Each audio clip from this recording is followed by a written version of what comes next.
2 பேருமே அங்க இருந்து தப்பிச்சு ஒரு பார்ட்டிக்கு போறாங்க. அந்த பார்ட்டில இருக்க எல்லாருமே வேதாளங்களா தான் இருப்பாங்க. அந்த சமயத்துல இன்ஸ்பெக்டருமே அலோக்கு ரத்தம் குடிக்க கொடுத்து மயக்க மடைய வச்சு மயக்க தெரிஞ்சு பார்த்தா தாரிகா அந்த இடத்துல இல்ல. எங்கடான்னு பார்த்தா அவங்க எல்லாருமே தாரிகாவை கூட்டிட்டு போய் சிறையில அடைச்சாதான் எக்ஸாசானை விடுவிக்க முடியும்ட்டு அவங்க இடத்தையே கூட்டிட்டு போயிடுறாங்க. எல்லா விஷயம் தெரிஞ்சுமே அலோக்கால ஒண்ணும் பண்ண முடியல. தன்னோட அப்பா கிட்ட நடந்ததெல்லாம் சொல்ல எப்படியாவது என் மருமகளை கூட்டிட்டு வா அப்படின்னு சொல்ல ஹீரோமே ரூல்ஸ் மீறினாலும் பரவாயில்லன்ட்டு கிளம்பி போயிடுறாரு. அலோக்குமே அந்த இடத்துல இருந்து கிளம்பி போய் காட்டுக்குள்ள தேடி பாக்குறான். ஆனா அவங்க தங்கியிருக்க இடமே எங்க இருக்குன்னு அவனுக்கு தெரியவே இல்லை. அப்போ அங்க இருக்க ஒரு மரத்துல கை வைக்க அது வேற ஒரு மரத்துக்கு கூட்டிட்டு போகுது. அப்படியே ஃபாலோ பண்ணி போனா அவன் மறைஞ்சிருக்க இடத்த கண்டுபிடிக்கிறான். அங்க இருக்க எல்லாருமே தாரிகாவுமே அடைச்சு வைக்க பாக்குறாங்க. அங்க இருக்க எக்ஸாசானை விடுவிச்சு அவனை எல்லாருமே தாமான்னு கூப்பிடுறாங்க. தாமான தலைவன் அர்த்தமா, அதனால அவனை எல்லாருமே தலைவனா ஏத்துக்கினாங்க. இவன் தலைவனா ஆனதுக்கு அப்புறமே அங்க இருந்த ரூல்ஸையே மாத்துறான். இருக்க எல்லா மனிதர்கள் ரத்தத்தையும் குடிக்கணும், நம்ம அவங்க எல்லாரையுமே வேதாளங்களா மாத்தி நம்ம படையில சேர்க்கணும் சொல்றான். அதே மாதிரி இந்த பொண்ணை 100 வருஷம் குகையில அடைக்கணும் சொல்றான். பட்டன் அந்த இடத்துக்கு வந்து அளவுக்குமே 100 வருஷம் எல்லாம் வேணா, ஒரு 2 வாரம் வேணா வச்சுக்கோன்னு சொல்றான். சரி இல்லையா, சரி அட்லீஸ்ட் ஒரு 2 மாசம், சரி உனக்கு வேணா எனக்கு வேணா ஒரு 2 வருஷம் வச்சுக்கோ. யாரடா இவன் காமெடி பேசிட்டு அங்க இருக்க எல்லாரையும் போட்டு அவன் அடிக்க சொல்றான். ஆனா நம்ம ஹீரோமே அங்க இருக்க எல்லாருமே அடிச்சு போட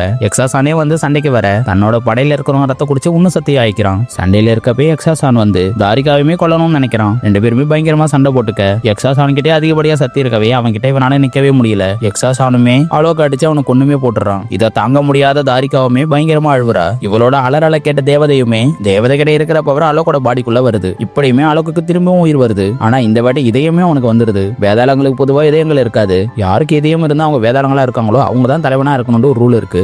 இப்ப இவனுமே எல்லாருக்கும் தலைவனா வரான். அப்படியே பயங்கரமா அடிச்சு எக்ஸாசானை கொல்ற அளவுக்கு போயிடுறான். அப்பதான் தாரிகாவுமே நீ அவனை கொண்டு போட்டா அவனுக்கும் உனக்கு என்ன வித்தியாசம் இருக்கு, அதனால விட்டுடுன்னு சொல்றா. சரின்ட்டு அலோக்குமே அவனை திரும்பி அதே குகையில அடைச்சு வச்சிடறான். இப்படியே அலோக்குமே வேதாளங்களுக்கும் மனிதர்களுக்கும் ரச்சகனா இருக்கான். இந்த பக்கம் குகையில அடைச்சு வச்ச எக்ஸாசான ஓனாயான பாஸ்கரனை அடிச்சு வீழ்த்தின அந்த ராட்சசன் வந்து காப்பாத்தி கூட்டிட்டு போயிடுறான். இவன் இப்படி தப்பிச்சிடான்னு தெரிஞ்ச வந்த அலோக்குமே சக்திசாலியா மாறணும் முடிவு எடுக்கிறான். அதுக்கான ஒரே வழி அந்த ஓனாயோட ரத்தத்தை இவன் குடிக்கிறது தான். நான் அவனை தேடி போத்தவளை என்னோட ரத்த வாடைக்கு அவனே வருவான்னு காத்துட்டு இருக்கான்.